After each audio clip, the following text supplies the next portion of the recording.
Sejam bem-vindos a mais um webinar técnico-científico de EasyFi e começo, como é óbvio, por agradecer a vossa presença e também o vosso interesse no tema que vos propomos hoje. Eu estou certa que com o painel que reunimos e em particular com a presença do Dr. Ângelo, a quem desde já muito agradeço ter aceitado o convite, estou certa que iremos corresponder às vossas expectativas. Não posso também prosseguir sem agradecer aqui na pessoa da Catarina Silva, colega farmacêutica, que é Product Manager na Menarini, a Menarini Consumer Healthcare, por ter possibilitado a realização deste evento. Este evento insere-se numa parceria mais alargada e que lançámos este ano, que no fundo prevê um conjunto de ações contínuas, tanto de formação como de apoio à intervenção farmacêutica numa área muito específica, que é a área do refluxo gastroesofágico, que é desde logo o tema que nos traz aqui esta noite. Apesar da prevalência desta doença, ou deste problema, ser bastante elevada, este não é de todo um problema novo e certamente na farmácia comunitária lidam diariamente ou numa base diária com queixas relacionadas com o refluxo gastroesofágico. E se há situações ligeiras e pontuais, também são muito frequentes os casos de sintomas recorrentes e muitas vezes até resistentes ao próprio tratamento e que têm um impacto muito significativo na qualidade de vida das pessoas. Por isso, este tema continua a ser alvo de muita investigação, continua a ser é importante aprofundar cada vez mais o conhecimento, porque só dessa forma é que também se pode gerar luz sobre as soluções às quais podemos deitar mão para conseguir dar uma resposta eficaz aos utentes que efetivamente padecem deste problema.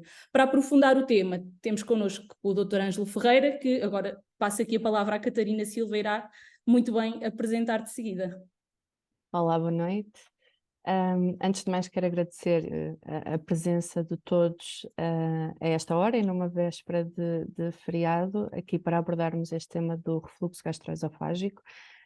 Estamos aqui, faço minhas as palavras da Mariana, no âmbito deste projeto com a EasyFi, e vamos ter connosco um profissional muito reconhecido, o Dr. Ângelo Ferreira.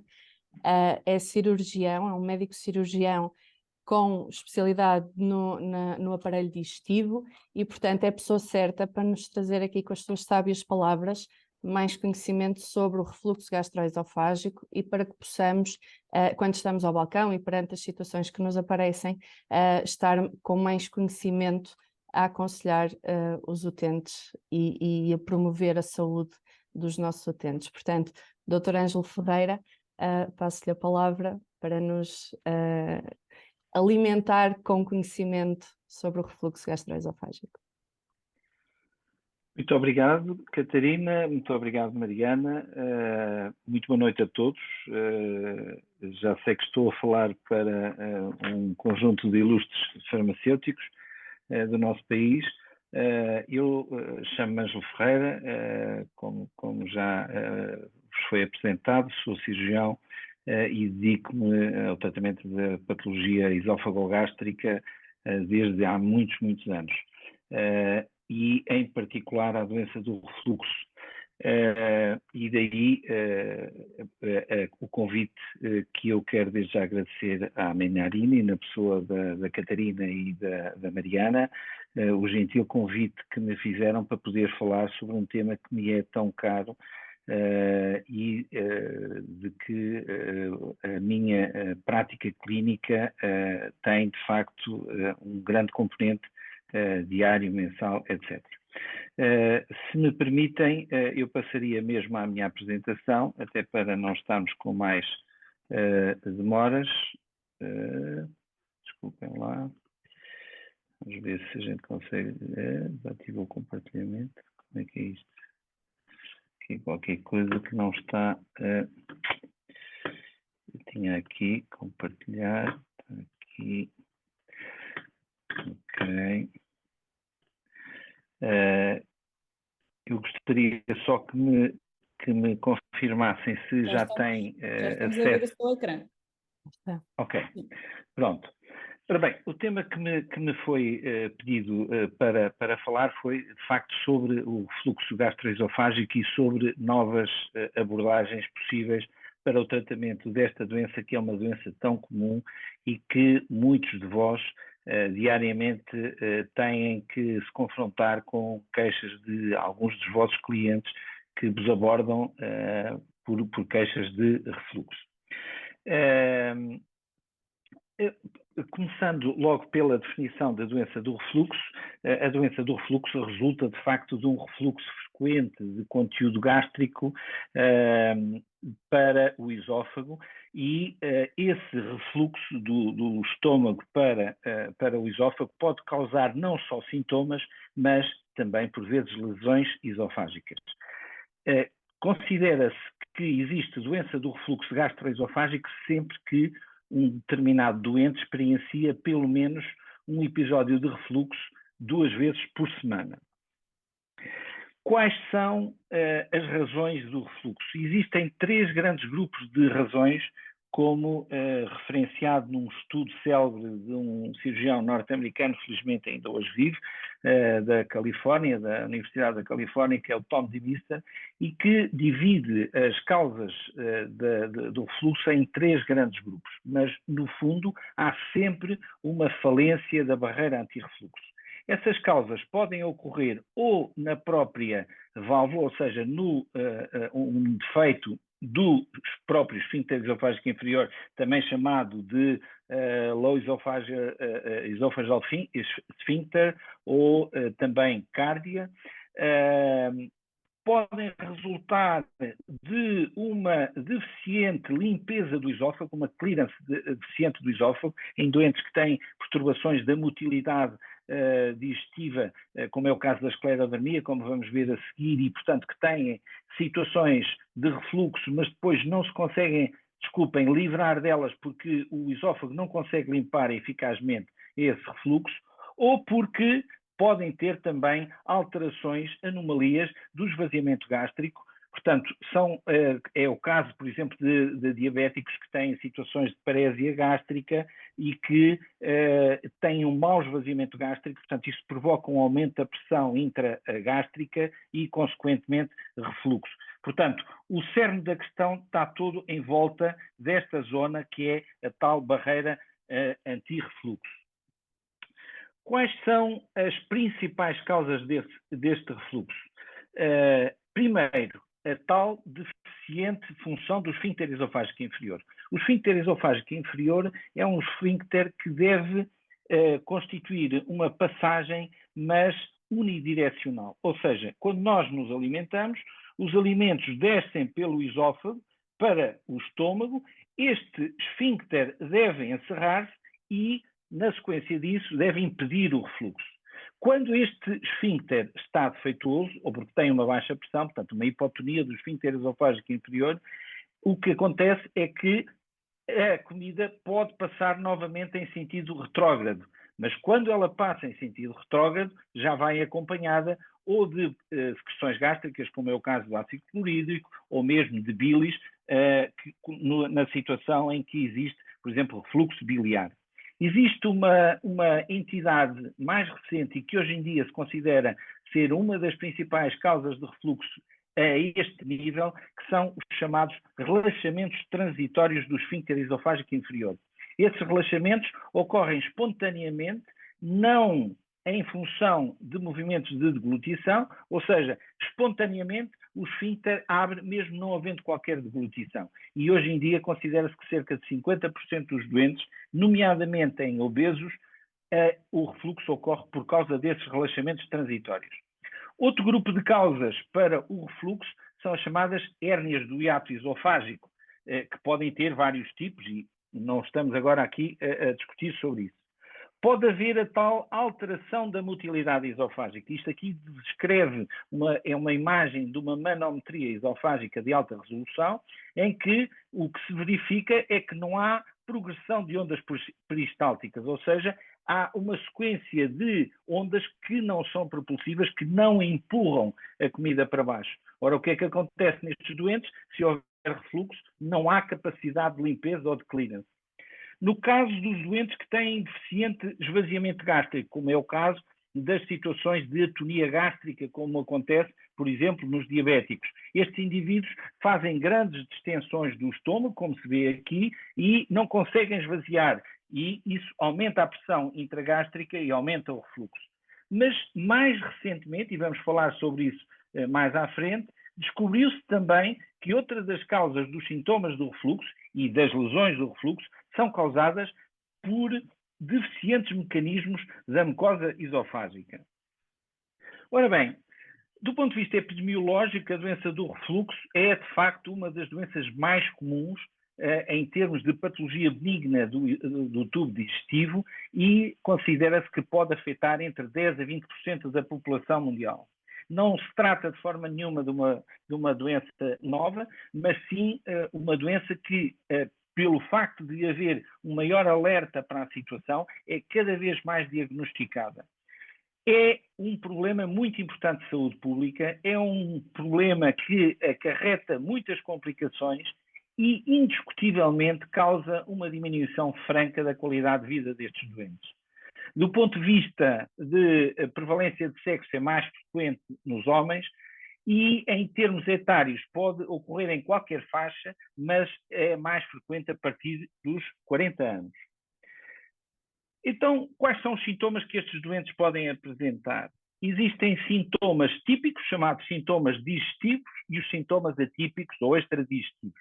Dentro dos sintomas típicos, temos o caso da azia, que é aquela sensação que os doentes referem de sentirem acidez, sentirem algo ácido. A pirose não é mais do que uma sensação de queimadura retroesternal que os doentes sentem muitas vezes. A regurgitação, ou seja, a passagem espontânea de alimentos do estômago para o esófago e mesmo às vezes até para a garganta sem que haja um esforço de vômito. É diferente do vômito, a regurgitação. Por vezes, disfagia, ou seja, também chamada dificuldade em engolir. Os doentes, por vezes, quando já têm lesões crónicas resultantes do refluxo, podem ter estenoses do esófago e, por isso, terem situações de disfagia. É muito frequente estes doentes dizerem: doutor, eu acordo de manhã com um mau sabor horrível na boca, às vezes até com um mau hálito, com a boca muito seca. Isto é muito frequente. Outras vezes dizem-nos: parece que tenho aqui um nó na garganta que a comida não passa para baixo. E outras vezes parece que tem ali assim um arranhar na garganta, que é o pigarro que os doentes dizem muitas vezes. Tenho que fazer isto muito frequentemente. Por outro lado, é muito frequente estes doentes terem eructações muito frequentes. Aquilo que eles dizem é: doutor, eu farto-me de arrotar o dia inteiro. E podem ter mesmo sensações de enfartamento, náuseas e vomitarem também com alguma frequência. Quanto aos sintomas extradigestivos, ou seja, os sintomas atípicos, há doentes que têm sintomas que podem assemelhar-se à patologia digestiva. É o caso da dor retroesternal. Não é tão infrequente quanto isso um doente sentir uma dor retroesternal intensa e recorrer a um serviço de urgência a pensar que está com um problema cardíaco. É frequente a tosse, nomeadamente a tosse noturna, a tosse seca. Podem desencadear os episódios de refluxo, situações de broncoespasmo ou agravamento de asmas pré-existentes, inflamações da garganta, inflamações que podem provocar rouquidão transitória ou mesmo odinofagia. Há problemas dentários muitas vezes referidos. É muito frequente estes doentes terem cáries mais frequentes. Podem ter problemas de otorrino e muitas vezes eles referem mesmo perturbações do sono porque estão a dormir e rapidamente são acordados por uma sensação de quase asfixia, porque têm um refluxo proximal e que lhes dá quase asfixia. Quais são os fatores que podem agravar ou que podem predispor ao refluxo? Bom, antes de mais, a idade, como já vimos, é mais frequente a partir dos 40 anos.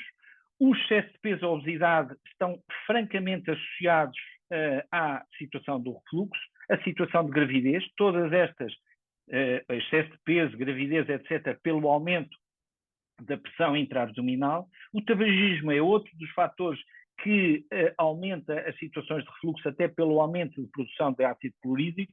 As situações de ansiedade ou depressão, muitas vezes também associados aos fármacos que eles podem fazer. O sedentarismo, as situações em que um doente passa a sua vida sentado a uma secretária e que, portanto, não se move, é muito mais facilitador do refluxo. Os próprios hábitos alimentares são muitas vezes causadores de refluxo.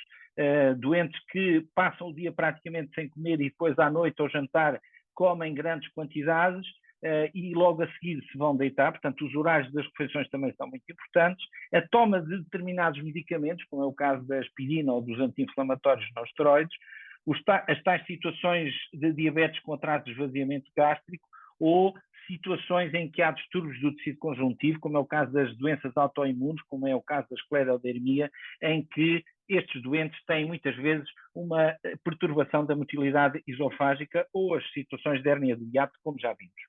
Bom, mas aparece-nos um doente com este tipo de sintomatologia e há necessidade de fazer esse diagnóstico, de confirmar o diagnóstico. Portanto, o diagnóstico começa sempre por uma história clínica aprofundada, detalhada, para se perceber exatamente o que se passa.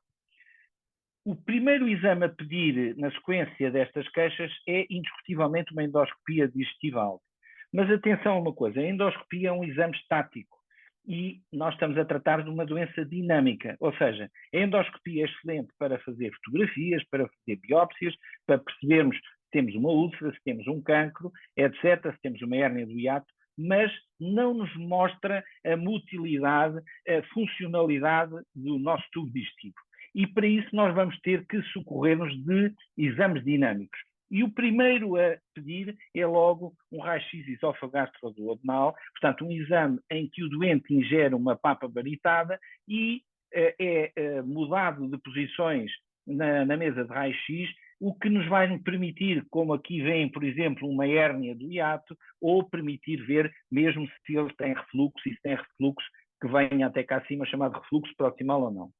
Seguidamente, avançamos para a tal manometria esofágica, para vermos a qualidade do peristaltismo do esófago, se é eficaz ou se não é eficaz, e, seguidamente, para a pH-metria, portanto, ou seja, um registro do pH esofágico durante 24 horas, normalmente com uma sonda com 2 catéteres que nos permitem registar o pH não só na parte distal do esófago, mas também cá mais proximal, para percebermos se é de facto um refluxo proximal ou não.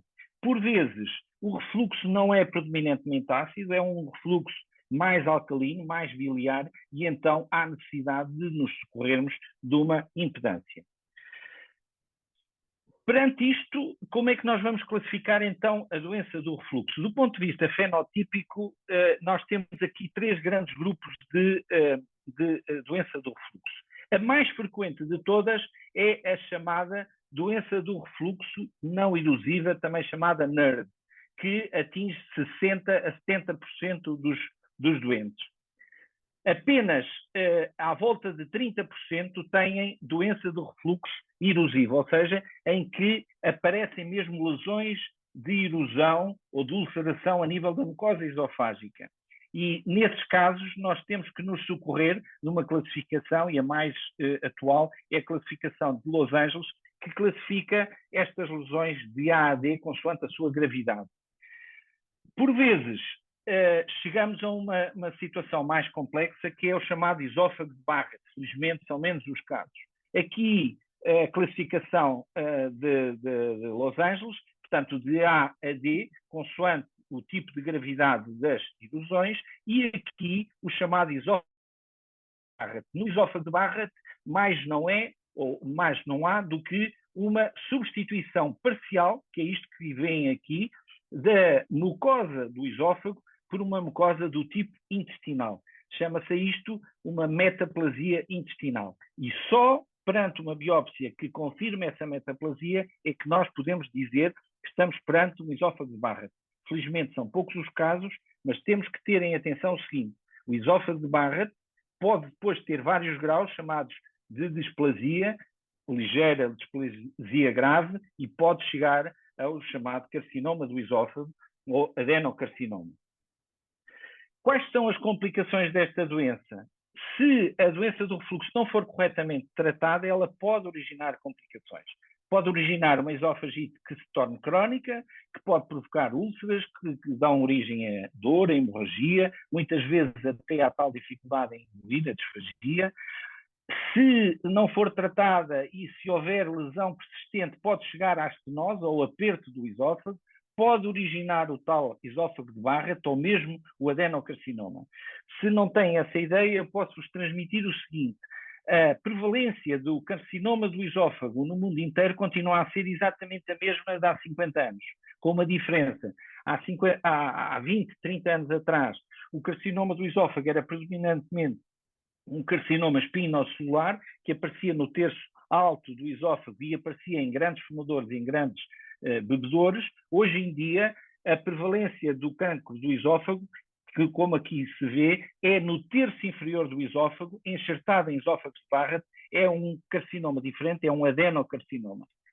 Outra das complicações, que não é tão infrequente quanto isso, é a hemorragia digestiva. Muitas vezes estes doentes, e principalmente aqueles que têm doença de refluxo associada à hérnia do hiato, têm por vezes perdas sanguíneas que não são visíveis, portanto, perda de sangue oculto, que só se detecta ou na pesquisa de sangue oculto ou mesmo, portanto, fazendo endoscopias, e que podem levar mesmo a situações de anemia crónica e anemias bastante acentuadas. Bom, mas feito o diagnóstico e vistas as complicações, há que tratar estes doentes. E quais são os objetivos do tratamento da doença do refluxo? Primeiro, controlar os sintomas e controlá-los de uma forma eficaz. Segundo, resolver as tais erosões, as tais esofagites que já existem. E prevenir o aparecimento ou a recorrência de esofagite e de complicações futuras. Como é que nós vamos alcançar? Tradicionalmente, o que tem sido feito ao longo dos anos é o tratamento do refluxo, da doença do refluxo, é baseada na redução da quantidade e agressividade do conteúdo refluído. E como é que isso se consegue? Através, normalmente, da diminuição da produção ou da inibição da produção de ácido ou a sua neutralização. Mas nunca nos podemos esquecer de uma coisa muito importante, é que esta doença é uma doença crónica, recorrente, e por isso isto implica uma terapêutica a longo prazo. Há vários tipos de abordagens para o tratamento do refluxo. Primeiro, medidas chamadas higienodietéticas. Segundo, tratamento medicamentoso / farmacológico. Há a possibilidade do tratamento endoscópico e, por último, a última arma, se quiserem, o tratamento cirúrgico. Quais são as medidas higienodietéticas? Coisas muito simples, como elevar a cabeceira da cama 10 a 15 centímetros, mas isto não é elevar com mais almofadas. A elevação da cabeceira da cama faz-se à custa do taco de madeira, de tijolos, etc., para que a cama fique sempre em plano inclinado, com a parte mais alta do lado da cabeça. Segundo aspecto, evitar sopa e outros líquidos ao jantar. Porquê? Porque os líquidos, naturalmente, mais facilmente refluem para o esófago do que os sólidos. Terceiro aspecto, entre a última refeição do dia e o deitar deve haver uma decalagem de pelo menos 2 a 3 horas, mas não é com o doente sentado no sofá a ver televisão e a fazer zapping. O doente deve-se mover, deve-se movimentar para permitir que haja o esvaziamento gástrico. Depois, devem-se evitar determinados alimentos que ou provocam aumento da acidez ou que provocam mesmo refluxo. Tudo o que seja alimentos à base de xantinas, como sejam o chocolate, o café, o chá preto, o tomate, as gorduras, os picantes, as bebidas alcoólicas, especialmente as bebidas que são destiladas, as bebidas gaseificadas, a própria canela, tudo isso são alimentos ou bebidas que podem promover o refluxo. Depois é indicado propor ao doente fazer várias refeições ao longo do dia e não apenas 2 ou 3 refeições. E devem fazer no mínimo 5 a 6 refeições. E, por outro lado, deve-se promover a refeição calma, a refeição feita sentado, devagar, e mastigar muito bem, aquilo que os americanos chamam de fazer o swinging dos alimentos. Por outro lado, aos que fumam, devemos propor a cessação tabágica. Aos que são obesos ou que têm excesso de peso, promover um emagrecimento e manter esse peso à distância. E evitar mesmo o uso de roupas apertadas. Passadas estas mensagens de medidas higienodietéticas, passamos ao tratamento médico ou medicamentoso ou farmacológico, que permite, por um lado, controlar os sintomas e melhorar ou mesmo curar as lesões já existentes. E como todos sabem, melhor do que eu, o primeiro grupo de medicamentos mais utilizados são os antiácidos, que neutralizam o ácido clorídrico e, portanto, reduzem assim os sintomas, mas não nos podemos esquecer que eles têm efeitos secundários, nomeadamente de alterações do trânsito intestinal e alterações do metabolismo do cálcio e do magnésio. E estão perfeitamente contraindicados em doentes com doença renal crónica. Depois do segundo grupo de fármacos muito potentes, que são os chamados bloqueadores H2, de que é exemplo a cimetidina e a ranitidina, que esses bloqueiam mesmo a secreção ácida do estômago, mas também não são isentos de efeitos secundários, como todos sabem. Depois, os inibidores da bomba de protões, o celebromeprazol e derivados do omeprazol, que diminuem a produção de ácido pelas células parietais do estômago, mas aqui temos que ter em atenção o seguinte, é que a recorrência dos sintomas nos doentes a fazerem IBPs é muito frequente quando eles suspendem a terapêutica. É muito frequente o doente dizer assim, doutor, eu estou muito bem quando estou a tomar o omeprazol, mas se eu parar 2, 3 dias, ao quarto dia já estou novamente com queixas. E não nos podemos esquecer dos efeitos secundários destes fármacos potentes, mas que têm efeitos secundários cada vez são mais relatados, como é o caso das demências, dos problemas de osteoporose, problemas de insuficiência renal, etc. Depois temos os procinéticos. Os procinéticos, que, como todos sabem, não interferem na secreção ácida, mas apenas aumentam a motilidade quer do esófago, quer do estômago, e assim ajudam ao esvaziamento de ambos. Eles diminuem o teor de ácido, quer no estômago, quer aquilo que possa ser refluído para o esófago, por aumentarem o esvaziamento do esófago, a tal clearance esofágica, mas atenção, que são fármacos que, tomados cronicamente, também podem provocar efeitos secundários, nomeadamente neurológicos e cardíacos, como é o caso da metoclopramida, como sabem, com os efeitos extrapiramidais, e mesmo a domperidona com efeitos cardíacos. Depois temos uma alternativa que se chama tratamento endoscópico. O tratamento endoscópico não tem tido grandes desenvolvimentos. Isto aqui é apenas uma demonstração daquilo que foi mais utilizado, chamado Esofix, que mais não é do que a criação de uma nova válvula anti-refluxo, portanto, uma fundoaplicatura feita por via oral, portanto, por via endoscópica. Porém, os resultados à distância não são muito bons, para além de os doentes selecionados terem que ser muito bem selecionados, não podem ter, por exemplo, hérnias do hiato superiores a 2, 3 centímetros, e os resultados à distância não têm sido muito promissores, porque, de facto, estas válvulas desfazem-se com alguma facilidade. E depois resta-nos, como eu já disse, a hipótese do tratamento cirúrgico. E o tratamento cirúrgico, existem guidelines em todo o mundo, e eu apenas aqui vos apresento as indicações da SEGIS, que é a Sociedade de Cirurgiões e Endoscopistas norte-americanos, e que apontam a indicação para o tratamento cirúrgico, ou porque houve uma falha do tratamento farmacológico, portanto, apesar dos doentes, por exemplo, às vezes estarem a fazer terapêutica com IBPs em dose máxima, portanto, em dose dupla, mesmo assim não conseguem controlar os seus sintomas. Naqueles doentes que têm uma regurgitação severa e que não se consegue controlar com a supressão ácida, ou em doentes que já têm alguns efeitos secundários dos medicamentos. Outra das indicações é a opção pela cirurgia, apesar de ter um tratamento médico bem sucedido. Aliás, há uma máxima em cirurgia que o melhor candidato à cirurgia do refluxo é aquele que tem melhor resposta ao tratamento farmacológico. Mas porquê essas opções? Então, porque, de facto, estes doentes têm grandes problemas em termos de qualidade de vida, e se nós pudermos obviar a efeitos secundários de fármacos, se pudermos oferecer a cirurgia numa fase precoce das suas vidas, é uma boa aposta que nós estamos a fazer. E não nos podemos esquecer de outra coisa, é que, de facto, muitos doentes continuam a não dispor de economias, no fundo, para comprarem e para manterem esses fármacos à distância. Por último, as complicações da doença do refluxo, quer nas estenoses, portanto, os apertos do esófago, quer nos esófagos de Barrett, aí não há outra alternativa que não seja a cirurgia. Não obstante, no caso do esófago de Barrett, haver também outras alternativas endoscópicas para além da cirurgia, que é obrigatória, mas depois pode fazer, por exemplo, a aplicação de radiofrequência para destruir epitélio displásico.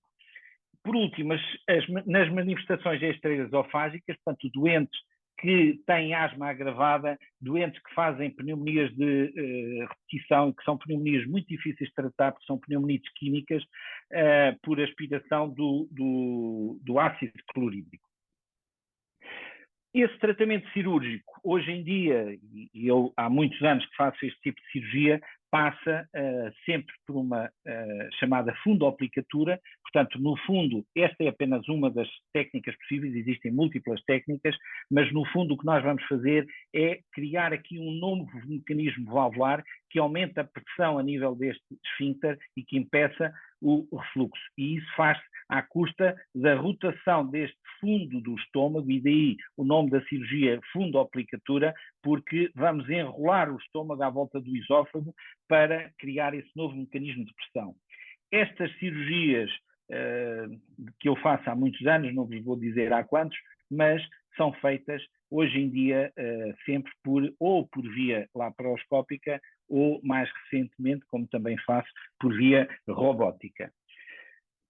Mas, como eu vos disse, há, de facto, tem havido até aqui uma dedicação exclusiva à questão ácida, à questão do refluxo ácido.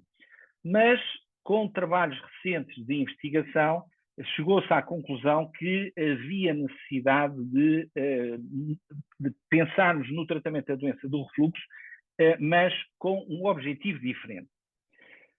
Tal como eu vos mostrei no slide inicial, existem vários fatores que podem condicionar o aparecimento, os tais fatores patogénicos podem condicionar o aparecimento do refluxo. Desde a barreira insuficiente, desde a insuficiente clearance ou limpeza do esófago, ao atraso do esvaziamento gástrico e também, como também vos falei, outros fatores predisponentes, como a obesidade, etc.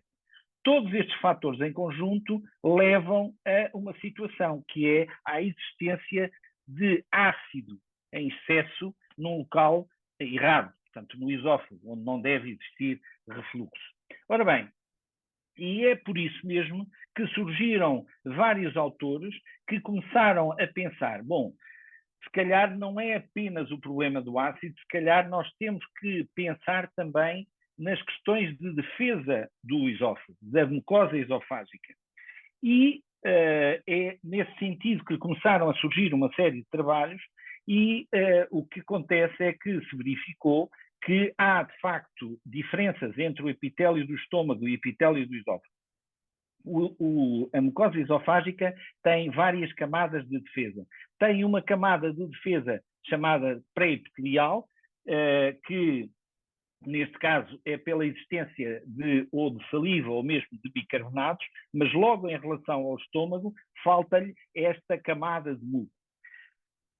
Mas mesmo assim, portanto, tem os bicarbonatos e a saliva que o protegem. Depois, outro dos elementos de defesa são as células em epitélio estratificado, como veem aqui, e depois a parte vascular, que já vamos ver a seguir, que promove a regeneração das células. Portanto, vimos a fase de pré-epitelial, aqui a fase da defesa epitelial. Portanto, o epitélio do esófago, como viram ali atrás, é diferente, por exemplo, do estômago, porque tem células que estão dispostas em camada, portanto, é um epitélio estratificado, e há aqui um aspecto muito importante, é que tem umas junções que, teoricamente, devem ser muito, muito fortes, muito coesas, e que impeçam a difusão retrógrada dos hidrogeniões, portanto, dos iões de hidrogênio, portanto, provenientes do ácido.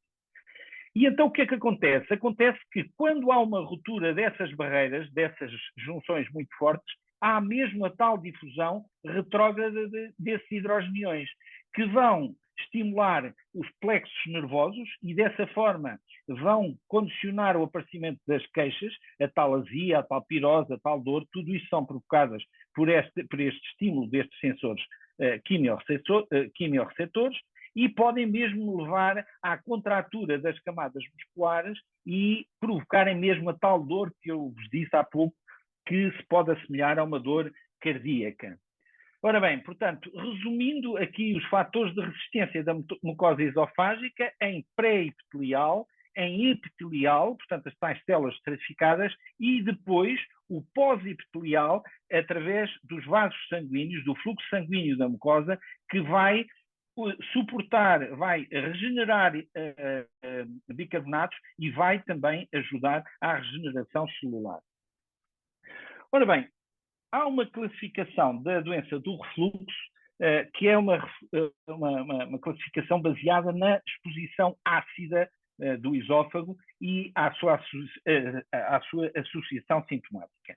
Essa classificação chamada de NERD, e aquilo que se considera é que o NERD, ou seja, a chamada esofagite não, portanto, a doença do refluxo não erosiva, existe o verdadeiro NERD, portanto, o não erosivo verdadeiro, existe em cerca de 40% dos doentes. Portanto, em que há um excesso de ácido verdadeiro no esófago. Depois, há doentes que têm aquilo que se chama uma hipersensibilidade ao refluxo, ou seja, eles têm uma quantidade de refluxo de ácido semelhante a um indivíduo que não tem a doença do refluxo, mas há uma correlação positiva, fortemente positiva com as queixas.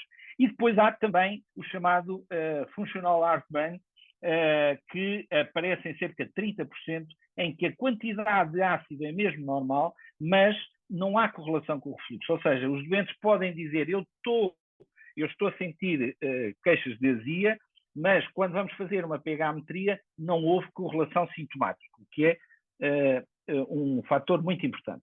Ora bem, como eu vos disse, tradicionalmente, até há relativamente pouco tempo, a doença do refluxo estava associada apenas à presença de ácido no esófago e, portanto, o seu tratamento era focado na inibição da secreção desse ácido. Indiscutivelmente, os inibidores da bomba de prótons, de todos os fármacos que hoje estão disponíveis no mercado, são os mais potentes para suprimir essa secreção. E são, por isso, os fármacos de primeira linha no tratamento da doença do refluxo. Mas, no entanto, nós sabemos que até 40% dos doentes ou não respondem de todo ou respondem só parcialmente ao inibidor da bomba de prótons. E, portanto, isso levantou a ideia e levou os investigadores a concluir que, para além, de facto, do ácido, existem outros fatores que são responsáveis pelos sintomas que os doentes têm. E quais são esses outros fatores? É o caso da tal disrupção das junções intercelulares, os chamados DIS, portanto, os Dilated Intercellular Spaces, que é comum nos tais doentes que não têm doença do refluxo, são os mais frequentes, como nós tínhamos visto, que são os tais que não têm doença erosiva, e essas anomalias permitem a tal difusão, quer de ácido, quer de bilis, quer de outros agentes nocivos, mesmo até fármacos, atingirem os tais receptores quimiosensíveis e provocar, então, os tais sintomas.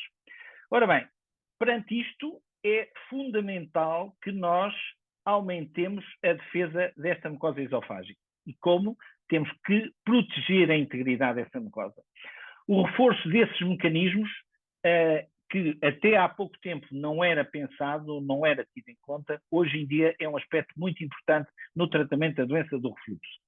Chegou-se à conclusão que quer o ácido hialurónico, quer o sulfato de condroitina, são capazes de reforçar esses mecanismos de defesa da mucosa esofágica. E é assim que surge o fármaco, se é que lhe chamam fármaco, Refluxer, desculpem.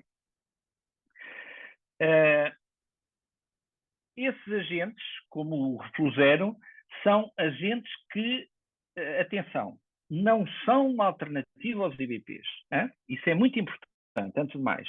No entanto, se nós conseguimos associar supressão de ácido por um lado e proteção da mucosa por outro, nós vamos poder ajudar a tratar muitos doentes, principalmente aqueles ou que não respondem ou que só respondem parcialmente aos IBPs. Portanto, esta terapêutica conjunta, portanto, IBPs mais refluxero, poderá estar indicada em casos difíceis.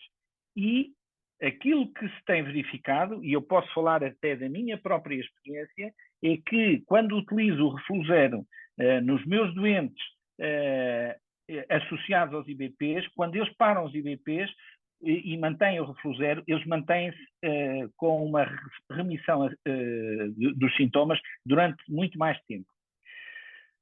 Era isto que eu vos tinha para apresentar. Quero-vos agradecer a todos este tempo que me dispensaram. Deixo-vos aqui os meus contactos. Eu, como vos disse, sou cirurgião-geral, trabalho no Hospital dos Lusíadas de Lisboa. Deixo-vos aqui quer o meu contacto de e-mail, quer o meu contacto pessoal. Estão perfeitamente à vontade, sempre que tenham alguma dúvida e que queiram discuti-la comigo, terei o maior gosto em tentar solver essas dúvidas. E desde já estou aberto a questões que me possam pôr. Muito obrigado. Obrigada, Dr. Ângelo, obrigada por esta excelente apresentação. Deixe-me tirar aqui, se calhar, não sei se vou conseguir, retirar o ecrã partilhado.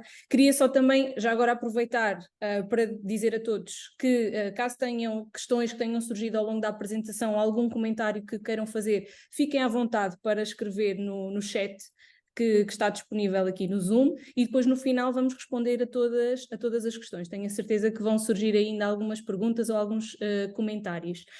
Agora passo a palavra à Catarina Silva, portanto, como eu disse há pouco, é farmacêutica, é Product Manager na Menarini Consumer Healthcare, responsável sobretudo nesta área gastrointestinal e que vai abordar aqui uma solução de saúde inovadora, portanto já foi aqui aflorada na apresentação do Dr. Ângelo, foi lançada relativamente há pouco tempo pela Menarini, que é o Refluxero, e que no fundo pretende responder precisamente àquilo que hoje sabemos sobre o refluxo gastroesofágico e os mecanismos envolvidos neste processo de dano e reparação da mucosa. E, portanto, Catarina, por favor, prossegue então com a tua apresentação. Obrigada. Boa noite novamente. Deixa-me partilhar aqui o meu ecrã.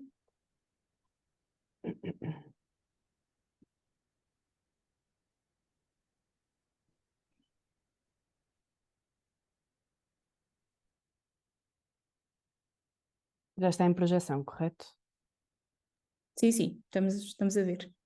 Então agora vamos ter a oportunidade, depois desta introdução muito clara acerca da importância do esófago, vamos aqui entrar no Refluxero, que é a proposta da Menarini para estas situações. Portanto, são aqui necessárias novas soluções. Já está bem claro que é preciso atuar para além da acidez, e então diferentes mecanismos que sejam aqui distintos do ácido e agentes físicos que ajudem a potenciar a defesa desta mucosa esofágica e tentar evitar a evolução do quadro como o Dr. Ângelo partilhou. E assim nós temos o Refluxero, é um dispositivo médico para o tratamento do refluxo gastroesofágico ácido e não ácido e para a proteção então do esófago, que é aqui o órgão que nos traz e que é importante dar-lhe relevância. O Refluxero atua através de um triplo efeito. Ele vai ter um efeito protetor, um efeito reparador e antiácido. A sua fórmula é patenteada e vai permitir aqui um rápido alívio destas queixas. Quando surgem na farmácia utentes com estas queixas, é muito importante que sejam resolvidas rapidamente. Este utente precisa de um alívio rápido desta sintomatologia. Portanto, a proteção das mucosas através do sulfato de condroitina, esta é uma molécula que vai aderir à mucosa gastroesofágica e vai protegê-la do suco gástrico. As propriedades reparadoras e protetoras vão ser conferidas através do ácido hialurónico, e o ácido hialurónico vai ajudar a proteger e a reparar o tecido lesionado do esófago, e as propriedades antiácidas através do hidróxido de alumínio, que vai atuar como um antiácido e vai diminuir a agressividade do conteúdo gástrico quando há refluxo. E para explicar isto, não há nada melhor do que uma imagem, e neste caso até de um vídeo que eu vou partilhar convosco. Confirmem-me, por favor, se tem som. Espera, vou partilhar.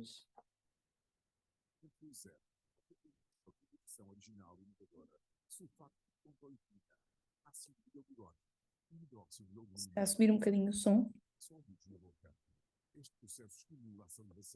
Não se consegue ouvir? Está muito baixinho. Então, só um bocadinho. Vamos só, peço desculpa. Vou fazer aqui novamente um share.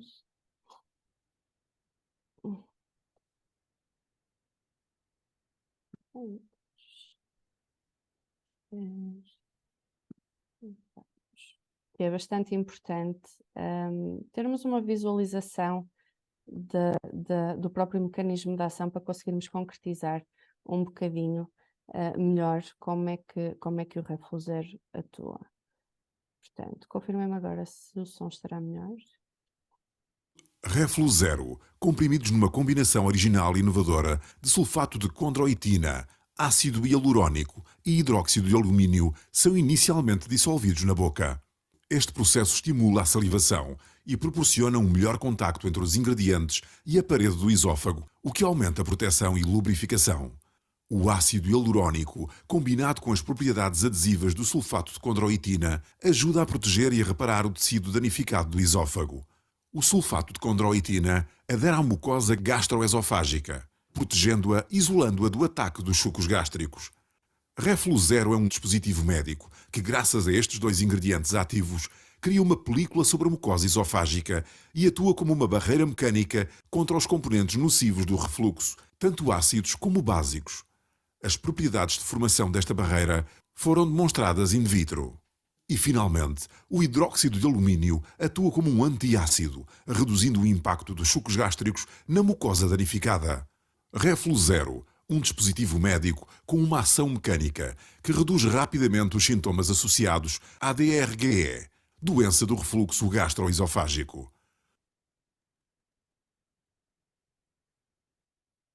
E agora ficou mais concretizado este mecanismo de ação de o Refluzero. Gostaria aqui de partilhar convosco um estudo que ele foi feito com o Gerdhoff. O Gerdhoff, noutros países, é o Refluzero em Portugal, onde a eficácia está claramente demonstrada, com 90% dos pacientes satisfeitos com a utilização de Refluzero. E depois os resultados demonstram também que o Refluzero consegue efetivamente atuar ao nível do alívio desta sintomatologia e diminuir o número de dias sem azia. Nós conseguimos perceber aqui no gráfico, na parte vermelha, os utentes estavam a tomar Refluzero sem fazer inibidor da bomba de prótons e ao fim dos 7 e dos 14 dias há uma diminuição significativa da sintomatologia, do número de episódios. E depois, na parte azul, conseguimos ver a utilização concomitante de Refluzero com inibidores da bomba de prótons, o que demonstra que, mesmo sem os inibidores da bomba de prótons, o Refluzero consegue atuar e consegue trazer a melhoria do quadro clínico deste utente e aliviar e trazer aqui mais qualidade de vida, como já vimos, afeta bastante a qualidade de vida destas pessoas. Vemos ainda também que, inicialmente, uma grande percentagem, 92% dos doentes, aliás, no início muitos dos doentes utilizavam antiácidos com bastante frequência, todos os dias 30% e ocasionalmente 43%, e após este estudo, 92% não precisava de complementar a terapêutica. Portanto, o Refluzero proporciona aqui uma barreira mecânica diretamente na mucosa esofágica, que nós já percebemos que é um órgão-alvo que precisamos de o ter em consideração para o alívio destes quadros e impede o contacto entre qualquer conteúdo de refluxo, aqui potencialmente agressivo, para este epitélio. Portanto, o Refluzero, indicado no tratamento do refluxo gastroesofágico, reduz rapidamente os sintomas de azia e de regurgitação ácida e também no tratamento sintomático da hiperacidez, quando existe dor ocasional e queimadura no estômago. Como é que nós aconselhamos este dispositivo médico? No caso dos adultos e de crianças, a partir dos 12 anos, 1 a 2 comprimidos após as principais refeições, aqui depende também um bocadinho da severidade dos sintomas, e ou antes de se deitar, porque muitas vezes a própria posição horizontal vai levar àquilo que já foi falado, de maior probabilidade de refluxo e, portanto, se alguém que tem esta sintomatologia de manhã, fazer antes de deitar fará sentido para revestir aquela mucosa esofágica, ou então conforme necessário. Portanto, se a pessoa durante a tarde tem o sintoma, pode efetivamente tomar o Refluzer para ter um alívio rápido destas queixas. Crianças a partir dos 6 anos também podem fazer Refluzer, mas aqui sempre e apenas após consulta com o médico. Portanto, na farmácia, nas crianças a partir dos 12 anos e nos adultos. Estes comprimidos são orodispersíveis, portanto eles são colocados na boca e é como se fosse um reboçado, ir dissolvendo na boca. Isto vai estimular o processo de salivação. A saliva normalmente neutraliza aqui os ácidos e através do bicarbonato, que faz parte da sua composição, e é o nosso processo natural de gestão deste quadro, mas no caso da doença do refluxo gastroesofágico, esta quantidade de saliva produzida e a própria função de deglutição reduzem, por isso é importante uma forma farmacêutica que também ajude a estimular esta salivação. Além disso, e como vimos no vídeo, melhora o contacto entre as substâncias e a parede esofágica e vai então promover esta ação protetora, lubrificante e neutralizadora sobre a mucosa esofágica. Acrescentar que Refluzer não contém glúten, não contém lactose e derivados do leite. Em conclusão, a farmácia tem aqui um papel fundamental no aconselhamento de produtos para o alívio desta sintomatologia.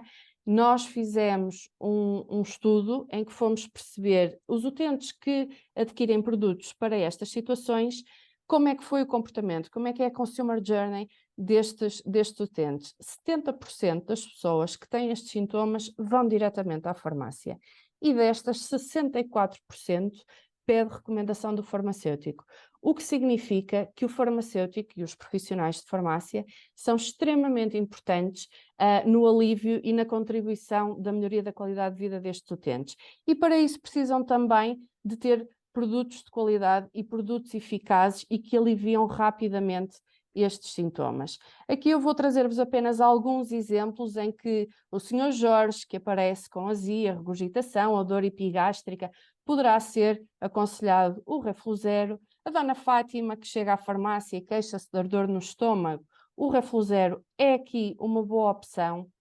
A Dona Paula, que tem ali alguma tosse irritativa ou alguma rouquidão, é uma oportunidade para explorar, para perceber se podemos ali fazer qualquer coisa, contribuir para aliviar esta sintomatologia e, eventualmente, até recomendar a visita a um médico para perceber aquele quadro.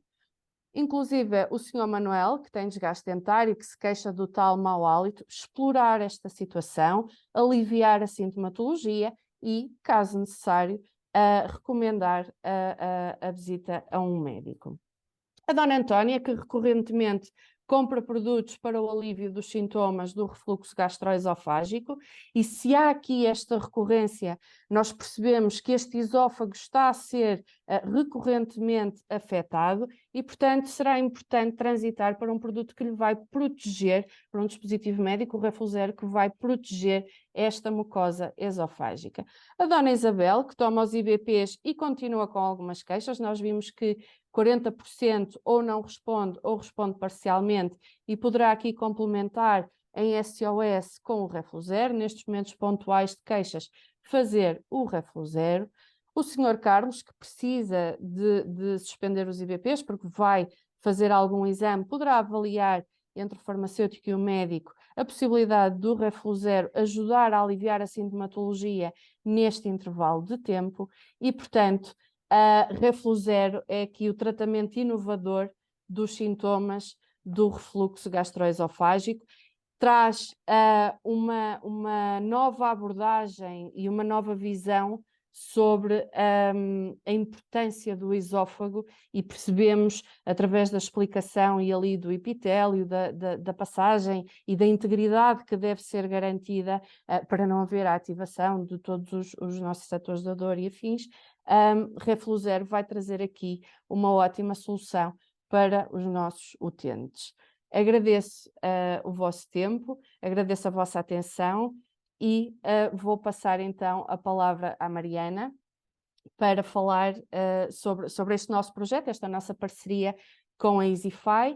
Convido-vos aqui durante uns 30 segundos, se quiserem conhecer o resto do portfólio da Menarini Consumer Healthcare, basta escanearem este QR Code e conseguem aceder ao restante portfólio, mas vamos nos focar aqui um bocadinho no refluxo gastroesofágico, neste projeto e nos resultados do Refluzero. Obrigada. Obrigada, Catarina. Só dizer-te que houve aí uma questão com o ecrã, que estavam umas marcas e esse QR Code não apareceu totalmente. Portanto, depois se quiseres voltar a passar o slide para voltarmos a colocar o QR Code disponível. Ok, muito obrigada por esta apresentação. Acho que veio na sequência perfeita do que tínhamos falado antes.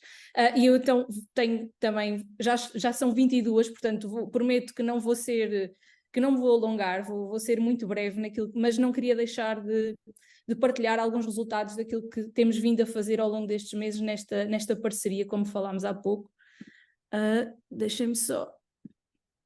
Digam-me que estão a ver só o slide, correto?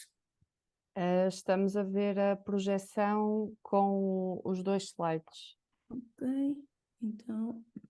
não era isto que eu queria fazer, era aqui. Ok, só retirar. Eu acho que é esta questão aqui. Não estão a ver nenhuma marca preta no meu ecrã, pois não? Não. Muito bem, ok. Então, vou então prosseguir. Aquilo que eu tenho agora para dizer, não sendo propriamente inovador do ponto de vista do conceito, digamos assim, porque aquilo que vou falar é de intervenção farmacêutica e, portanto, isso já é aquilo que fazemos, tem aqui uma componente de inovação na forma de como é implementado e na forma como é entregue ao utente. E, portanto, aqui o mote é acompanhar as pessoas com refluxo gastroesofágico a farmácia comunitária é a porta aberta, e isto vai fazer sentido. Como eu dizia, este é algo que surge da parceria com a Menarini, mas também porque este webinar é aberto a todas as pessoas, a colegas farmacêuticos de outras farmácias que não fazem e que ainda não conhecem o que é a EasyFi. Eu queria só aproveitar para fazer aqui uma breve introdução para vos explicar que na EasyFi nós desenhamos, implementamos, promovemos a implementação de planos de cuidados, planos de intervenção farmacêutica sistematizados, de forma a acompanharmos de uma forma mais proativa os utentes na farmácia e, portanto, é nesse sentido que estabelecemos esta parceria e que desenhámos este programa que vos vou falar de seguida. Portanto, isto para quem ainda não conhece o que é a EasyFi. Então, e o que é isto do programa EasyFi Porta Aberta? Como eu dizia, a farmácia é isto, se calhar já todos sabemos, a farmácia é a porta aberta e sobretudo nas situações ligeiras e nas situações passíveis de intervenção farmacêutica, como é o caso que tantas vezes nesta situação, deste tipo de queixas que são apresentadas, há a possibilidade de intervenção da farmácia junto do utente, e seja na identificação de fatores de risco e referenciação para a consulta médica, seja no próprio aconselhamento de soluções que possam ajudar a solucionar os sintomas apresentados. E, portanto, aqui desenhamos algumas intervenções de acordo com a jornada de saúde, com a fase da jornada de saúde em que a pessoa se encontra, e neste tipo de situações então temos então os programas Porta Aberta, que no fundo não são mais do que um plano de intervenção farmacêutica que prevê uma avaliação inicial, um registro da situação clínica que é apresentada pelo utente, o aconselhamento, que já é naturalmente feito de acordo com a situação que é apresentada, e depois a inovação vem daqui para a frente, que no fundo aquilo que prevê neste plano de cuidados são 2 contactos de follow-up para podermos acompanhar efetivamente as pessoas na sua jornada terapêutica, porque a jornada terapêutica começa depois de ser dispensado o aconselhamento, seja ele farmacológico ou não farmacológico, ou neste caso um produto de saúde, um dispositivo médico, e quando a pessoa sai da porta da farmácia e vai para casa. E aí começa a sua jornada terapêutica. E é nesse momento que nós temos que estar presentes para podermos, no fundo, apoiar a pessoa na tomada de decisão de acordo com a evolução dos sintomas que vão ocorrer nos dias seguintes. E, portanto, aqui estes contactos de follow-up são, no fundo, uma atitude proativa das equipas da farmácia, no sentido de acompanhar a pessoa, avaliar a evolução dos sintomas, poder ter aqui a oportunidade de adequar o aconselhamento que foi feito, seja reforçar as medidas terapêuticas que foram aconselhadas, seja alterar o aconselhamento que foi feito, seja a referenciação para a consulta médica se surgiu algum fator de risco, algum sinal de alerta que então configura uma situação que seja necessária a avaliação médica. Portanto, aqui temos este plano de cuidados desenhado e suportado também numa plataforma digital que permite então não só o registro da informação clínica do utente, mas também o agendamento de tarefas e, no fundo, o registro destes contactos de follow-up para o apoio à tomada de decisão. No fundo, aqui aquilo que promovemos é uma atitude mais proativa na identificação das necessidades em saúde ao balcão, depois o acompanhamento mais personalizado ao longo da jornada terapêutica, quando as pessoas mais precisam desse apoio, e no final, tão importante para também cada vez mais podermos justificar e demonstrar a utilidade e a importância da equipa da farmácia, das farmácias comunitárias na gestão deste tipo de problemas de saúde, medir também os resultados da intervenção. Aqui, em parceria com a Menarini, tornámos possível este programa Porta Aberta, portanto, no fundo, dedicado às pessoas que estão em situações com sintomas ou situações relativamente ligeiras de saúde e que podem ser resolvidas na farmácia, mas aqui um módulo específico focado no refluxo gastroesofágico, então com o objetivo de acompanhar de forma personalizada pessoas que tenham sintomas relacionados com o refluxo gastroesofágico. Portanto, estar cada vez mais atento não só ao pedido de apoio por parte dos utentes, mas também ter uma atitude proativa em situações que podem ser podem gerar aquele alerta, seja na dispensa, por exemplo, de inibidores da bomba de prótons, podem levar a uma pergunta de se tem sido suficiente para controlar os sintomas ou não, por exemplo. Então, ter aqui uma atitude proativa neste tipo na identificação das necessidades.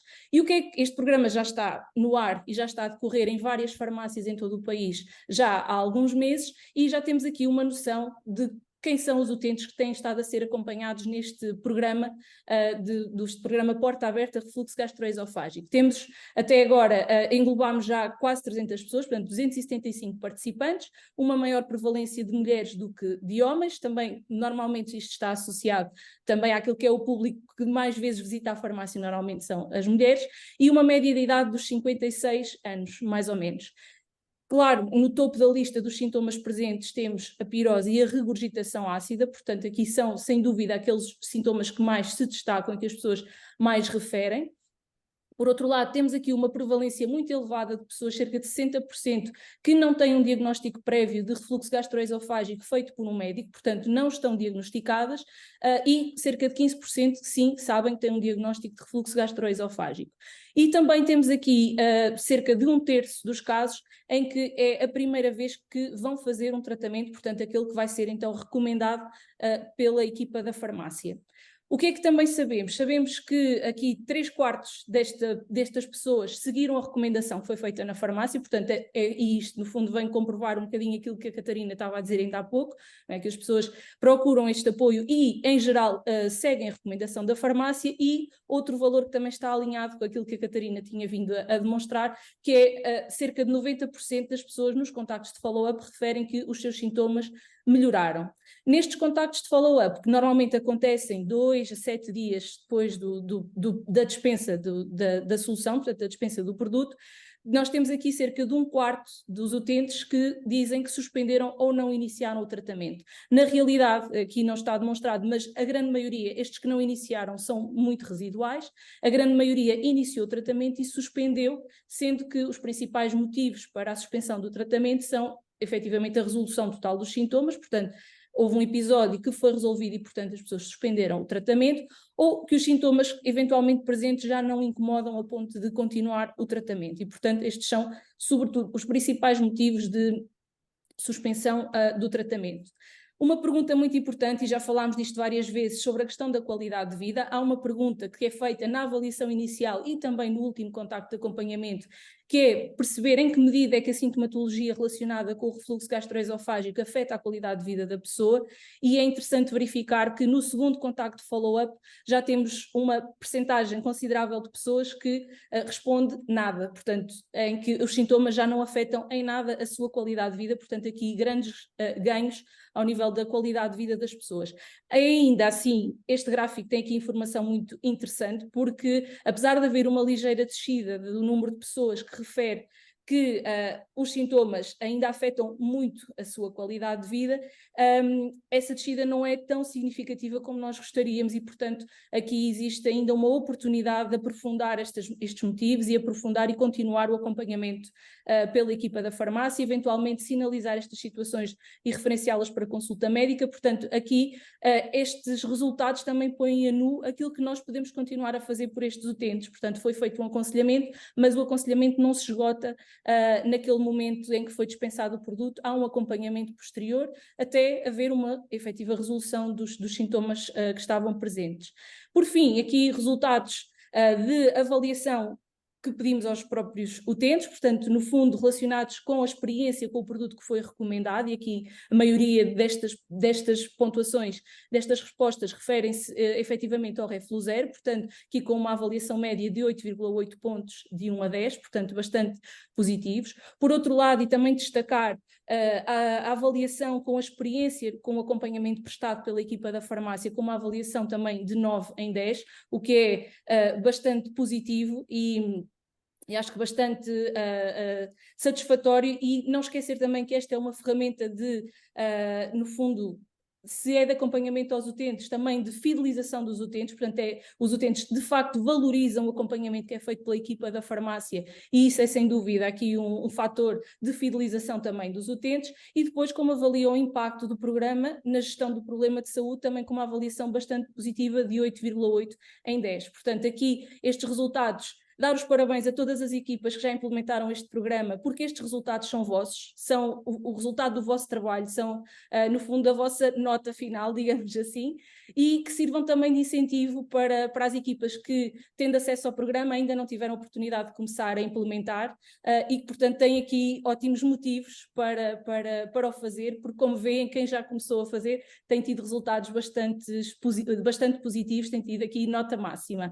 Para quem nos está a ouvir e que não conhece, e que para quem isto dos programas EasyFi é novo, e que talvez esta minha apresentação até possa ter sido um bocadinho confusa para quem não está por dentro do assunto, desafio-vos a visitarem o nosso site, o easyfi.eu, e a entrar em contacto connosco, caso tenham curiosidade para ficar a saber mais sobre estes programas e como implementá-los. Estamos muito abertos a todos os vossos pedidos de esclarecimento.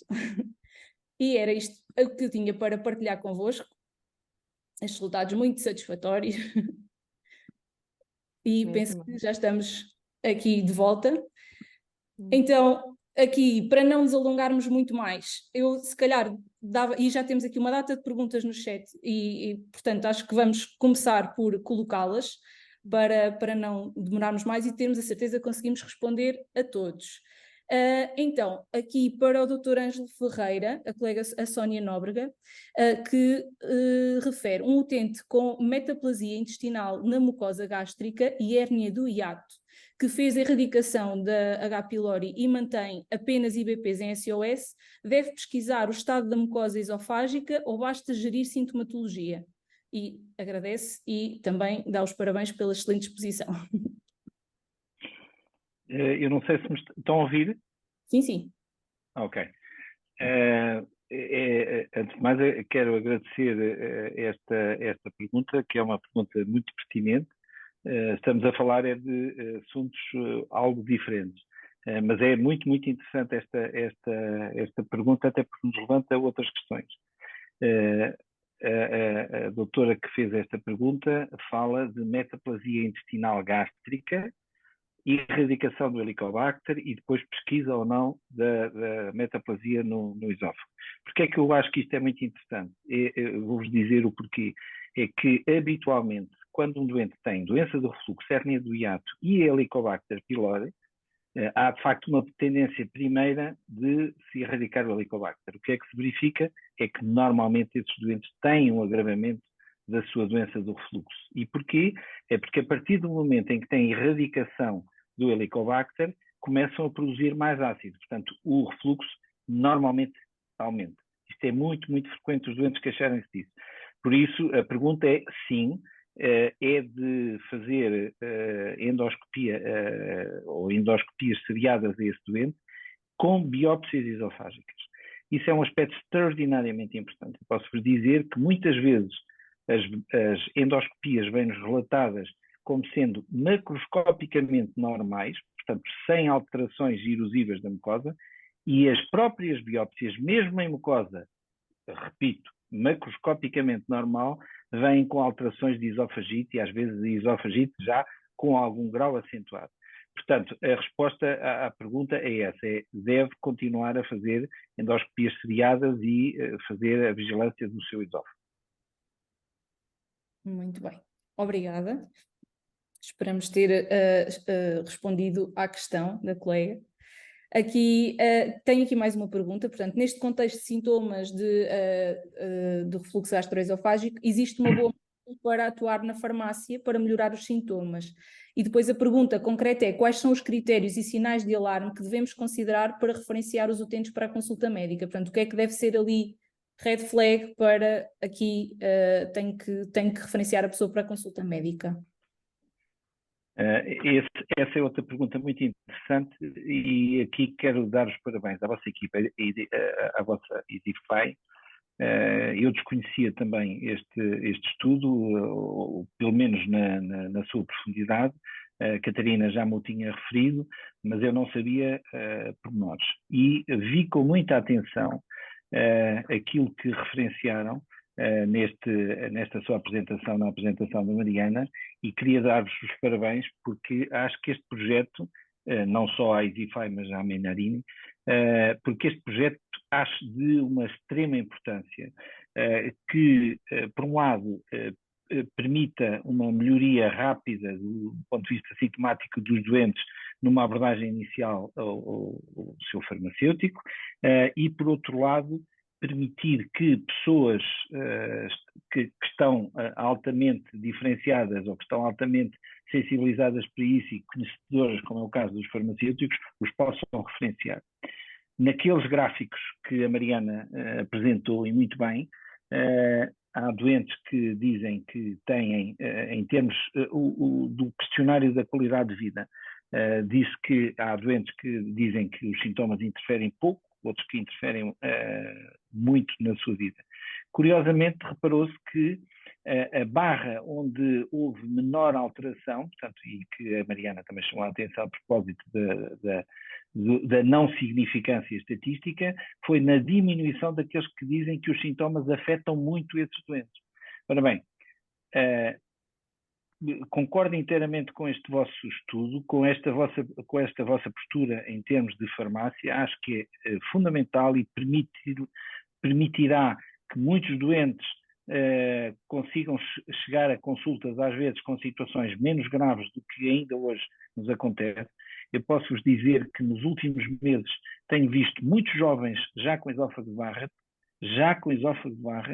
felizmente quase todos sem displasia, mas já com esófago de Barrett, e portanto, sinais de alarme, eu diria que aquele doente que fez uma prova terapêutica, que quando logo na abordagem inicial dizia que havia uma grande interferência, ou seja, que os sintomas eram de tal forma intensos que lhe provocavam uma alteração importante da sua qualidade de vida, e que apesar da instituição do refluzero de uma forma correta não houve melhoria, esses doentes acho que é mandatório referenciá-los a uma consulta. Certo, muito bem, muito bem. Obrigada. E obrigada também pelas suas palavras aqui em relação ao projeto que temos vindo a trabalhar e a implementar. Aqui a colega Isabel Flores agradece a apresentação, refere que foi excelente e muito elucidativa. Aqui a Emma tem aqui também uma questão a colocar. Existe um projeto de desprescrição de IBPs no norte do país, que é uma colaboração entre 2 USFs e 8 farmácias. Nos casos em que o médico sugerir a descontinuação do IBP, o Refluzer pode ser aconselhado pelo farmacêutico para evitar uma nova necessidade de introdução do IBP? inteiramente de acordo. Eu posso dar-vos uma outra abordagem, uma outra perspectiva. Um doente, e aliás este caso é um dos casos em que eu tenho feito isso, doentes que são operados, hérnia do hiato e doença do refluxo há anos, e em que há pequenas recidivas da hérnia e que têm de novo o aparecimento de sintomas de refluxo, mas relativamente frustros, e em que nós fazemos novamente estudos, portanto, endoscópicos, radiológicos, etc., e que chegamos à conclusão que não tem indicação para fazer novo tratamento cirúrgico. Esses doentes sou eu o primeiro a prescrever-lhes o Refluzer a esses doentes, e com sucesso muito, muito, muito importante. Esses doentes que a doutora estava a referir há pouco de suspensão, eu desconhecia esse projeto, mas que acho que é um projeto meritório até por os efeitos secundários que os IBPs comprovadamente estão a demonstrar ao longo destes últimos anos. Acho que é fundamental que nós possamos ter mão de um dispositivo como é o Refluzer, que permite, de facto, a esses doentes tratarem os seus sintomas sem terem os efeitos secundários que os IBPs têm. Portanto, estou totalmente de acordo que numa descontinuação de IBPs, o Refluzer tenha um papel muito importante para aquelas situações de sintomas residuais. Acho muito importante. Certo. Temos aqui também, mais ou menos na sequência desta pergunta, quanto tempo se deve tomar os inibidores da bomba de prótons? Também aqui uma questão colocada pela Natasha Villanova. E se existe algum motivo para serem indicados os diferentes inibidores da bomba de prótons? Ou seja, em que casos se indica o Robeprazol versus outro, por exemplo? Bom, isso são duas perguntas na mesma. São duas perguntas na mesma, mas a primeira questão, não existe um tempo, nem um tempo mínimo, nem um tempo máximo, tempos limites para os IBPs. Acho é que os IBPs devem ser prescritos com muito bom senso, sabendo das eventuais complicações que eles podem acarretar à distância. E nomeadamente em doentes muito jovens, como eu disse, com doença do refluxo. Posso-vos dizer, ainda hoje me apareceu na consulta um doente com 27 anos e que faz há 10 anos, portanto desde os 17, que ele faz IBP em dose dupla, portanto faz 40 mais 40 de omeprazol.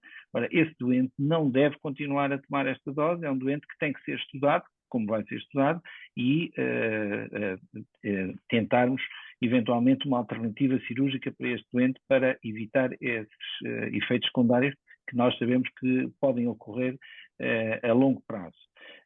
Portanto, não existe de facto uma resposta perentória para lhe dizer, epá, há um limite máximo, há um limite mínimo. A segunda pergunta era sobre já não me lembro. Ou seja, quais são os motivos para se recomendar? Sim, eu penso que isso acaba por ser muito da preferência individual. Eu, para mim, tenho em conta, por um lado, a sobrevida do produto, para mim é muito importante, e aí chama a atenção, e eu penso que os farmacêuticos poderão ter um papel muito, muito importante nesse sentido, e vou-vos dizer porquê. A semivida dos IBPs, do omeprazol ou qualquer outro IBP, tem uma semivida máxima de 12 horas. Aquilo que se assiste normalmente é a prescrição de um IBP uma vez dia. Ora bem, isto acontece que, de facto, há uma inibição da produção de ácido durante 12 horas, e ao fim de 12 horas o estômago começa novamente a produzir mais ácido. Ora bem, numa terapêutica de manutenção, eu diria que poderá ser aconselhado. Agora, numa terapêutica de ataque, numa terapêutica aguda, deve sempre ser prescrito um IBP 2 vezes ao dia. Portanto, isso é fundamental para permitir que haja uma inibição da produção do ácido contínua durante as 24 horas.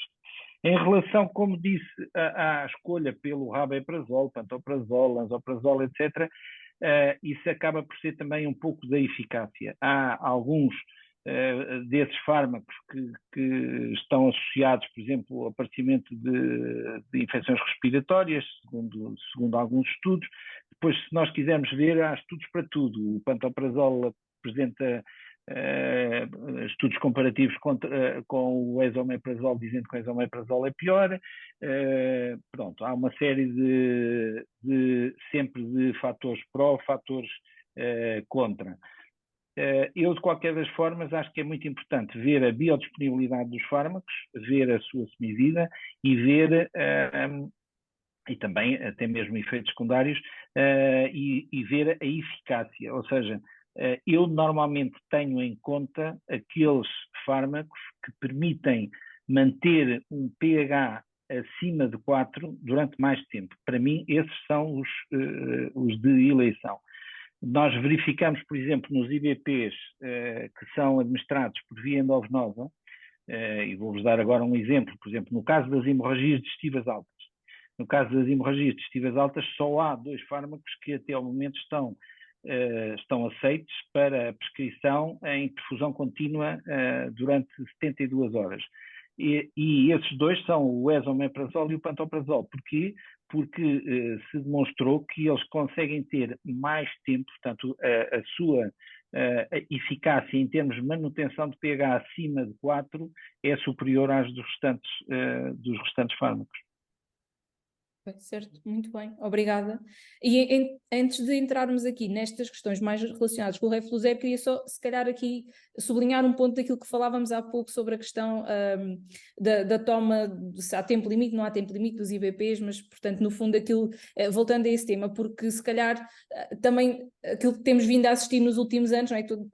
Quase todas as pessoas, sobretudo pessoas polimedicadas, tomam um inibidor da bomba de prótons e todas as pessoas habituaram-se um bocadinho a olhar para este medicamento como se ele fosse perfeitamente inofensivo. E pergunto se, por exemplo, situações deste género em que é identificada uma pessoa relativamente jovem fazer terapêutica com este tipo de medicamentos há vários anos, se este será também aqui, no fundo, um fator, um sinal de alerta na equipa da farmácia, porque no fundo as farmácias acabam por conseguir ter essa visão ao longo do tempo, porque as pessoas normalmente são fiéis ali a uma farmácia e, portanto, conseguem ter essa vista geral, e se isso também constitui um sinal de alerta, mesmo que a pessoa até eventualmente tenha sintomatologia controlada, mas que esta terapêutica prolongada ao longo de tantos anos, e sobretudo em pessoas mais jovens, possa ser aqui um motivo para chamar a atenção e eventualmente referenciar para consulta médica ou alertar para esse facto. Eu concordo inteiramente consigo.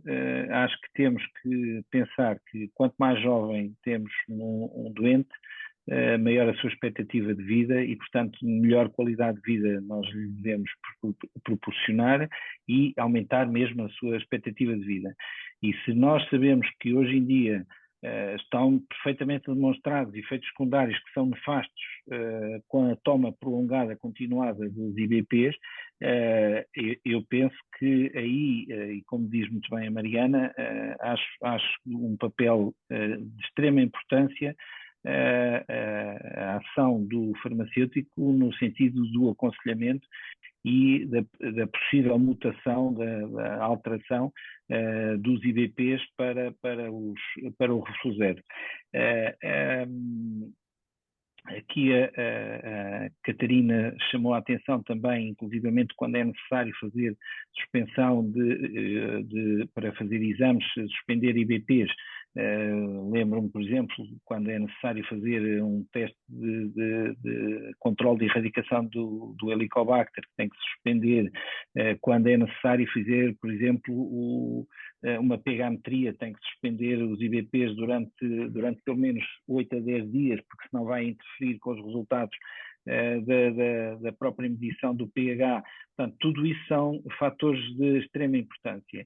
E pensar uma coisa que nós nunca nos devemos esquecer: os fármacos, qualquer que seja o fármaco, tem sempre o seu fator placebo, entre aspas, Ou seja, e a Mariana chamou a atenção para isso, e muito bem, as pessoas, e então as pessoas mais idosas poliindicadas, que fazem anti-inflamatórios para isto, para aquilo, antihipertensores, antidiabéticos, etc., esses doentes já não conseguem passar sem os seus IDPs. E de facto, muitas vezes, se calhar, aquilo já tem um efeito psicológico maior do que propriamente de protetor da mucosa gástrica, não é? E nesses doentes eu acho que é outra oportunidade, outra janela de oportunidade a instituir o Refluzero e sem os efeitos secundários dos IBPs, não é? Certo, ótimo, obrigada, muito obrigada. E aqui as próximas perguntas, eu passava aqui mais para a Catarina, e no fundo junto aqui as perguntas tanto da colega Isabel Flores como da Luísa Teixeira, que no fundo perguntam quais as contraindicações para o Refluzero, por exemplo, diabéticos, insuficientes renais, patologias do fígado, e também a Luísa pergunta aqui quais os eventos adversos que podem surgir com a toma do Refluzero, e também se é medicamento não sujeito a receita médica, já vimos, não é medicamento, mas Catarina, força. Obrigada pelas questões acerca e pela curiosidade aqui acerca do Refluzero. Vou começar pela última, portanto, clarificar que o Refluzero é um dispositivo médico e nós podemos aconselhar na farmácia, portanto, é um produto que temos ao nosso dispor para poder aconselhar aos nossos utentes. Relativamente às contraindicações, aquelas que estão listadas e identificadas na cartonagem do produto e na documentação do produto, a insuficiência renal, nesse caso é uma das contraindicações, e em doentes em situação de hipofosfatemia. Portanto, estas são aquelas contraindicações que estão identificadas. Relativamente aos diabéticos, o Refluzero contém sacarose, portanto, nestes doentes é preciso ter em consideração que o produto contém sacarose. Depois deverá ser avaliado o tipo de doente que está à frente e eventualmente avaliar com o médico esta solução nestes quadros em que existe a doença da diabetes. Depois eram estas questões: efeitos adversos, contraindicações e o estatuto regulamentar do Refluzero. É isso. Muito bem, obrigada, Catarina. E aqui temos mais uma pergunta da colega Sónia, esta aqui mais aqui para nós, em relação ao site easyfi.eu, não aparece ainda o programa da doença de refluxo gastroesofágico, ainda só tem lá a informação sobre o síndrome do intestino irritável e como pode aceder a esta informação. Muito obrigada, Sónia, por esta pergunta, porque assim também me permite dizer que nós temos uma área reservada para profissionais de saúde, portanto, com acesso exclusivo a conteúdos relacionados com várias patologias. A área especificamente sobre o refluxo gastroesofágico ainda não está disponível, mas vai estar em breve. Portanto, no final deste webinar vão todos receber, no fundo, aqui um e-mail de follow-up para com as indicações de como aceder ao site e onde estará disponível também a gravação deste webinar para que possam rever, ou quem não assistiu em direto, estar agora a ver então neste momento a gravação do webinar e portanto vai ficar então disponível na próxima semana, vão receber o e-mail com todas as indicações e portanto já terão toda a informação sobre esta área terapêutica também disponível na nossa área reservada para profissionais de saúde, portanto no site easyfi.eu, onde necessitam de fazer o vosso registro para ter acesso. Portanto é uma área reservada a profissionais de saúde e portanto exige ali um registro prévio. Entretanto, juntou-se aqui a nós a Emma Paulino, que é a nossa diretora-geral e que certamente tem aqui ainda algo para fechar aqui com chave de ouro o nosso webinar, que já vai longo. Olá, muito boa noite a todos. Eu não vou de todo demorar muito tempo, até porque a excelência do webinar foi sem dúvida com a vossa participação. Portanto, eu da minha parte apenas agradecer o apoio que a Menarini deu para o desenvolvimento deste projeto, que como vimos com os resultados que a Mariana teve a oportunidade de apresentar, é muito pertinente e oportuno nas farmacêuticas e que nos permite gerar aqui uma série de evidência em contexto de vida real acerca da jornada de saúde das pessoas com refluxo gastroesofágico e, portanto, queria, antes de mais, agradecer à Menarini e depois agradecer também às farmácias que se têm envolvido ativamente neste projeto. E não posso deixar de agradecer, de facto, também ao Dr. Ângelo Ferreira, que nos brindou aqui com uma apresentação excepcional, que veio trazer de uma forma muito completa muita informação que será muito útil para as nossas intervenções ao nível da farmácia e na colaboração que temos de ter com os outros níveis de cuidados, nomeadamente no que se prende com uma referenciação atempada, que, como disse e bem, é muito necessária e ficou, penso que, muito mais claro, pelo menos para mim, enquanto profissional de saúde de farmácia comunitária, ficou muito mais claro as situações em que, de facto, a intervenção do farmacêutico é relevante e sempre será oportuna, mas também ao nível da referenciação e da garantia de que a pessoa tem acesso a um diagnóstico atempado que possibilite implementar o tratamento mais adequado à sua circunstância. E, portanto, da minha parte era apenas isto, agradecimentos, e também aos participantes do webinar, que numa quinta-feira à noite, depois de uma semana, sem dúvida, de trabalho intenso, e numa véspera de feriado, estão aqui a assistir à sessão, e também agradecer a todos os que se juntaram depois para visualizar em diferido. Muito obrigada a todos e um excelente fim de semana. Obrigado. Muito obrigada. Eu queria só terminar. Nós, quando fecharmos este webinar, vai aparecer no vosso ecrã questionário de avaliação da satisfação, portanto, respondam, deem as vossas sugestões e ajudem-nos a melhorar estes webinars que fazemos para vós e queremos continuar a fazer e ir ao encontro das vossas necessidades. Muito obrigada, Dr. Ângelo, pela excelente apresentação. Eu que agradeço. Coisa que foi muito útil. E ainda bem que pude ficar a conhecer também um bocadinho mais o nosso projeto. Teremos todo o gosto. Muito simpático e penso muito produtivo, e acho que a população portuguesa merece trabalhos deste nível. Fico com muita vontade de conhecer melhor ainda o projeto, e acho que todos os utentes das farmácias, todos os doentes, merecem este tipo de tratamento num momento tão difícil da nossa saúde em Portugal. Penso que iniciativas deste género são de louvar e permitir-nos, como ainda agora a doutora Emma referiu, muitas vezes chegarmos a diagnósticos mais precoces e conseguirmos tratar os doentes de uma forma mais célere e eficaz. Eu é que agradeço mais uma vez o convite da Menarini, à EasyFi também, e continuar inteiramente ao dispor de quem pretender enviar-me. Eu deixei o meu contacto de e-mail, de telefone, estou sempre disponível, só não atendo quando estou a operar e não posso atender ninguém, como é óbvio, não é? Muito obrigado, um bom fim de semana para todos. Obrigada, Catarina, obrigada aqui à Menarini pela parceria, e estamos muito contentes de continuarmos este trabalho em conjunto. Eu agradeço e vamos continuar este projeto, portanto, promover aqui a saúde e as referenciações corretas e os aconselhamentos corretos é o que nós pretendemos. Portanto, o bem-estar dos utentes é o propósito de todos nós. Desde os farmacêuticos à indústria, aos médicos, portanto, é o grande propósito de todos nós. Sem dúvida. Obrigada a todos e bom descanso, bom feriado, se for esse o caso, bom fim de semana e até uma próxima.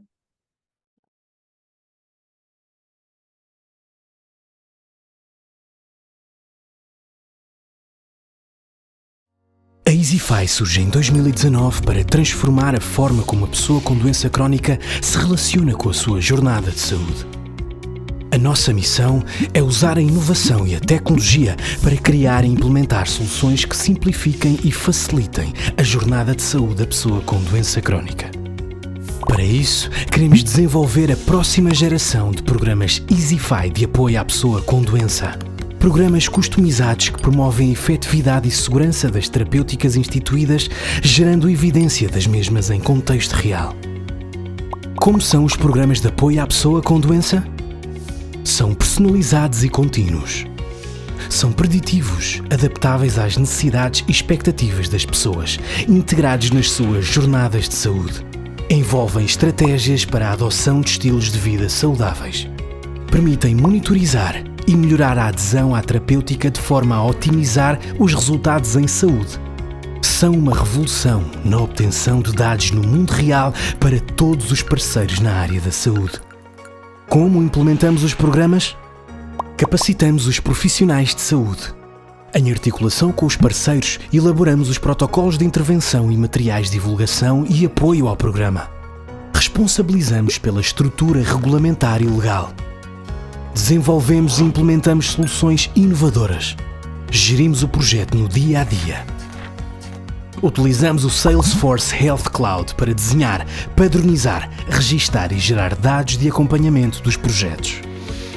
Quais as vantagens? O programa certo irá encurtar o tempo desde os primeiros sintomas ao diagnóstico e início da terapêutica. Impulsionar a adesão à terapêutica e melhorar a saúde e a qualidade de vida da pessoa com doença crónica. Proporcionar uma experiência melhorada ao utilizador. EasyFi. Health made easy.